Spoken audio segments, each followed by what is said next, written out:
okuyanlar neydiler? Körlü durur abla. Ne kalırsız siz tikmeyi, vurmağı.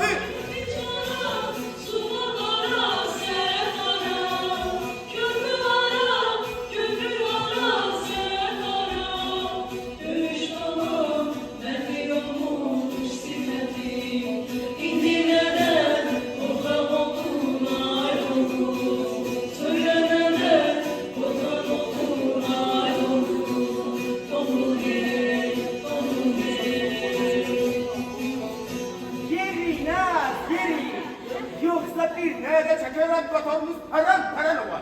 Yerine ve uşaksız uşak işinize bakar. Dedem Korkut bu körpünü görse